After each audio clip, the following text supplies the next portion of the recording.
Dando continuidade, então, ao nosso estudo da função quadrática, agora nós vamos falar um pouquinho sobre o gráfico da função. Tá? Então, função quadrática pode ser representada graficamente no plano cartesiano através dos pontos por onde essa expressão vai se tornando verdadeira. Né? Para cada valor de x que você vai substituindo, você vai encontrando uma imagem, você vai formando pares ordenados e vai construindo o gráfico. Esses pontos de uma função quadrática sempre formarão, vou consertar isso aqui depois no slide, tá? Formarão uma curva conhecida como parábola, tá? Então a parábola é o gráfico de uma função quadrática. Como que é uma parábola? Vamos ver. Vamos pegar um exemplo, né? Vamos construir um gráfico. Então tá aqui, f de x igual a x ao quadrado menos 4x mais 3. O que nós vamos fazer primeiro? Determinar valores para x e encontrar suas imagens, né? O y ou o f de x. E aí aqui vai parecer aleatório, mas não foi, tá, pessoal? Eu escolhi especificamente esses pontos, tá bom? Então olha lá, selecionei aqui 7 valores para x, menos 1, 0, 1, 2, 3, 4 e 5. Então eu vou substituir aqui, f de menos 1 vai ser menos 1 ao quadrado, lembrando que esse menos ao quadrado vai ficar mais, né? Menos 4 vezes menos 1 mais 3, isso vai dar 8. Agora vou calcular o y para o x valendo 0. 0 ao quadrado, menos 4 vezes 0 mais 3, isso vai dar 3. Agora o x valendo 1. 1 ao quadrado, menos 4 vezes 1 mais 3, isso dá 0. Né? Porque 1 ao quadrado é 1, mais 3 dá 4, 4 menos 4 dá 0. X valendo 2, 2 ao quadrado 4, menos 8 mais 3, isso dá menos 1. X valendo 3, 3 ao quadrado é 9, mais 3 dá 12, menos 4 vezes 3 dá menos 12, dá 0. X valendo 4, 4 ao quadrado, menos 4 vezes 4, mais 3, isso dá 3. X valendo 5, 5 ao quadrado, menos 4 vezes 5, mais 3, isso dá 8. Note que para cada valor de x eu encontrei aqui o seu respectivo valor de y, sua respectiva imagem. Isso quer dizer que eu tenho pares ordenados. Se eu tenho 7 valores de x, eu achei 7 pontos. Vou nomear aqui esses pontos A, B, C, D, E, F, G. Então, menos 1 e 8, 0 e 3, 1 e 0, 2 e menos 1, 3 e 0, 4 e 3 e 5 e 8. Ok?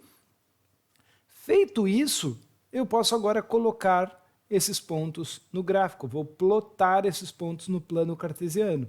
Então lá, menos 1 para x, 8 para y, 0 para x, 3 para y, 1 para x, 0 para y, 2 para x, menos 1 para y, 3 para x, 0 para y, 4 para x, 3 para y, 5 para x, 8 para y. E aí eu chego então nessa configuração. Aqui estão os 7 pontos que eu encontrei ali. E nota que só de olhar para os pontos eu vejo que é impossível passar uma reta por eles, né? Que para passar pelos 7 tem que ser uma figura que faça uma curva. E essa figura que faz curva é o que a gente chama de parábola. Essa aqui é a parábola da função x ao quadrado menos 4x mais 3. Professor, como que você fez essa imagem? Olha que bonitinho, eu quero aprender a fazer isso. Já falei para vocês desse aplicativo e vou reforçar aqui. É o GeoGebra. Deixa eu mostrar para vocês aqui. Olha que legal. GeoGebra você não precisa nem ficar fazendo ponto a ponto. Na verdade, você pode achar o gráfico da função jogando direto a expressão da função. Ele desenha o gráfico para você.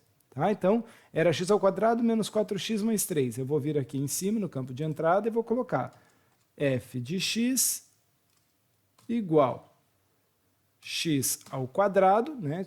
O acento circunflexo é a expressão de operação de potenciação, menos 4 vezes x, ou se eu colocar só menos 4x, ele entende que é uma multiplicação, mais 3. E aí está. Aí está o gráfico da função f, dou um Enter aqui, e ele representa, inclusive ele põe o nomezinho aqui, ó, f. Tá? E olha os pontos que eu coloquei lá, ó. Né? Até vou marcando aqui os pontos, ó. Menos 1 e 8, 0 e 3, 1 e 0, 2 e menos 1, 3 e 0, 4 e 3, 5 e 8. Exatamente a sequência de pontos que eu tinha lá. Legal? até para fazer lá a imagem para vocês, eu marquei os pontos em cima e eu peguei e escondi a parábola e apareceu só os pontos. Beleza? Então, assim, o GeoGebra ajuda a você ver se você está fazendo certo. No papel, você vai ter que saber fazer. Você vai ter que saber desenhar, saber encontrar os pontos. Então, não adianta se apoiar no GeoGebra. O GeoGebra é uma ferramenta para auxiliar, ok? Mas ele não vai resolver tudo para você, não. Então, é importante saber usar, é importante saber que existe, mas é uma ferramenta auxiliar, beleza? Vamos voltar lá, então, para a nossa aula. Inclusive, várias imagens que vão aparecer aqui para vocês, vocês vão ver que eu fiz usando o GeoGebra, tá bom? Bom, continuando então aqui, a gente já entendeu como é que é o gráfico. Acha pontos, coloca os pontos no gráfico e aí faz uma linha que passe por esses pontos. Aqui eu usei 7 pontos, mas será que 7 pontos são necessários? Na verdade não. Na verdade 3 já seria, já seria suficiente para chegar a uma curvatura, mas 3 é pouco, tá, pessoal? A curvatura não fica muito precisa. Eu gosto de trabalhar com 5 pontos. Eu acredito que com 5 pontos podemos ter uma excelente precisão. Mas a escolha dos 5 pontos é muito importante, não é aleatório. Tá? Vai parecer aleatório no começo, mas depois eu vou te explicar que por quaisquer 5 pontos vai passar uma única parábola. Mas se eu escolher bem escolhido, eu vou ter mais precisão no meu desenho. Tá bom? Até quero... Vou mostrar esses exemplos aqui, depois eu volto no slide anterior para a gente discutir uma coisinha. Então, olha só, esse primeiro exemplo aqui. G de x igual a x ao quadrado menos 9. Escolhi 5 valores para x. Menos 3, menos 1, 0, 1 e 3. Substitui cada um deles na função. Então, menos 3 ao quadrado dá 9, menos 9 dá 0. Menos 1 ao quadrado dá 1, menos 9 dá menos 8. 0 ao quadrado menos 9 dá menos 9. 1 ao quadrado menos 9 dá menos 8. 3 ao quadrado menos 9 dá 0. Cadê o meu plano cartesiano? Né? Cadê o meu gráfico? Então, menos 3 e 0, menos 1 e menos 8, 0 e menos 9, 1 e menos 8, 3 e 0. Está aqui os 5 pontos, está aqui o gráfico da função. Ok? Desenhei ali os 5 pontos, o A, o B, o C, o D e o E. E aqui está a parábola que passa por esses 5 pontos. Beleza? O que eu quero chamar a atenção nesse exemplo, e aí eu volto no exemplo anterior já para mostrar isso para vocês. Que por um acaso tem um ponto aqui que eu posso dizer que é um ponto especial, e mais para frente a gente vai estudar melhor ele. E aí, um antes e um depois tem a mesma imagem. 2 antes e 2 depois tem a mesma imagem. Ou seja, existe uma simetria. A parábola não é uma curva qualquer, a parábola é uma curva simétrica. É uma curva que a parte decrescente dela é simétrica à sua parte crescente. Sempre vai acontecer isso numa parábola. Nunca ela vai ser uma curva que ela sobe assim, de repente ela desce assim. Não, isso não é uma parábola. Ou que ela... Deixa eu pegar uma borracha aqui. Ou que ela desce de um jeito e sobe no outro comportamento. Isso não é parábola. Parábolas sempre serão simétricas. Quer ver? Ó, vamos voltar aqui no slide anterior, naquele outro exemplo dos 7 pontos. Olha lá, ponto central aqui. Depois a gente vai falar especialmente quem é esse ponto. Uma unidade antes, uma unidade depois. 2 unidades antes, 2 unidades depois. 3 unidades antes, 3 unidades depois. Né? Então, menos 1 mais 1, menos 2 mais 2, menos 3 mais 3. Existe simetria. E veja que essa simetria ela acontece no eixo Y. Aqui, esses 2 pontos têm a imagem 0, aqui esses 2 pontos têm a imagem 3, aqui esses 2 pontos têm a imagem 8. A simetria vai acontecer sempre no eixo Y. Aqui, 2 pontos com a imagem 0, o A e o E, aqui 2 pontos com a imagem menos 8, aqui o ponto do eixo de simetria. Tá? Será que vai acontecer isso no próximo exemplo? Lógico, é uma função quadrática, tem que acontecer. Então vamos lá, vou escolher aqui 1, 2, 4, 6 e 7. Peguei 5 números aqui, aparentemente aleatórios, mas não, veja que esse daqui é 2 unidades a menos, 2 unidades a mais. 3 unidades a menos, 3 unidades a mais. Substitui na função, então, 1 ao quadrado mais 8 vezes 1, menos 12. Desculpa, é menos, aqui tem um menos, né? É menos 1. Menos 1 ao quadrado aqui. Deixa eu fazer uma correçãozinha, eu vou pôr esse sinal de menos aqui no slide, porque vai mudar esse valor aqui, na verdade, né? Vai ficar... Não, vai dar o mesmo menos 5, só que o valor que o menos aqui está faltando. Deixa eu fazer um ajustezinho. Agora sim, corrigir ali, vou até apagar aqui com a borracha. Menos 1 ao quadrado, mais 8, menos 12, isso dá menos 5, né, que é menos 13 mais 8 dá menos 5.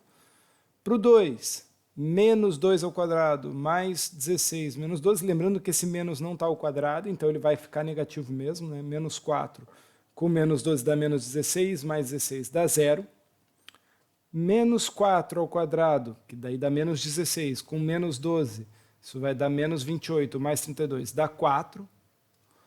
Menos 6 ao quadrado, que dá menos 36, com menos 12, menos 48, mais 48, dá 0. Menos 7 ao quadrado, que dá 49, menos 49, com menos 12, dá menos 51, mais 56, dá menos 5. Note novamente aqui a simetria. Novamente a gente vê aqui, ó, 2 pontos com a imagem 0, 2 pontos com a imagem menos 5. Você nota que eu não peguei, por exemplo, o valor do x valendo 3 e 5, né, que seria uma unidade para lá do 4 e uma unidade para cá do 4. Mas se eu pegasse aqui, ó, eu poderia ver exatamente a simetria na imagem 3. Ó, né? Dá para enxergar isso aqui no gráfico, mesmo sem ter calculado esses pontos. Então, observação. Podemos desenhar a parábola com quaisquer 5 pontos, porém, veremos adiante que há uma escolha mais adequada para os pontos. E normalmente essa escolha adequada é justamente escolhendo este ponto central primeiro e aí pontos simétricos a ele. Até porque a gente vai calcular a imagem de 2 ou 3 e vai repetir essas imagens aqui através da ideia da simetria. Beleza? Nesses 2 últimos exemplos, a gente notou algo interessante. Essa parábola laranja, ela tem um comportamento onde ela é decrescente até um ponto e depois ela se torna crescente depois desse ponto. Já essa parábola roxa, ela é crescente até um ponto e depois ela se torna decrescente. O comportamento dessas 2 parábolas mudou, né? Uma diferente da outra. Em todas as parábolas eu vou ter uma parte crescente e uma parte decrescente. Mas no caso da primeira parábola, primeiro ela decrescia, depois crescia, e no caso da segunda, primeiro ela crescia e depois decrescia. De que maneira eu posso analisar o comportamento dessa parábola? Bom, podemos analisar uma coisa chamada concavidade. A concavidade da parábola, ela pode estar voltada para cima ou para baixo. Vejamos aqui os 2 exemplos. Né? Eu não lembro se são exatamente os mesmos. Não são os mesmos exemplos que a gente acabou de fazer, tá? Mas são 2 exemplos, um com concavidade para cima, o outro com concavidade para baixo. Tá? Letra F e letra G ali, ó. F de x, essa vermelhinha. H de x é essa verdinha. Comportamentos diferentes. Vê que a F decresce para depois crescer, enquanto que a H cresce para depois decrescer. O que a gente vai chamar de concavidade voltada para cima? É o comportamento da F. A F tem concavidade voltada para cima. É esse vão aqui, tá? Como se fosse a parte interna da colher. A parte interna de uma colher está voltada para cima, é a concavidade. Concavidade voltada para cima acontece quando, olha só isso aqui, o coeficiente A da função f é 1. Agora, quando eu olho para a função h, o coeficiente A dessa função h é menos 1. É justamente isso que determina a concavidade, se ela está voltada para cima, como a função f, ou para baixo, como a função h. Podemos generalizar, então, da seguinte maneira. Tendo uma função g de x igual a ax ao quadrado mais bx mais c, se o a é positivo, é maior que 0, concavidade para cima. Se o A é negativo, menor que zero, concavidade para baixo. E aí você me pergunta, professor, e se o A for zero? Bom, se o A for zero, não tem concavidade, porque não é uma função quadrática, certo? Lembra que esse A tem que ser diferente de zero para ser uma função quadrática. Beleza? Bom, vamos parar por aqui essa aula para não ficar muito extensa. Na próxima aula a gente vai fazer alguns exercícios para relembrar isso que a gente viu aqui sobre gráfico, sobre concavidade e continuar estudando as funções quadráticas. Segue aí!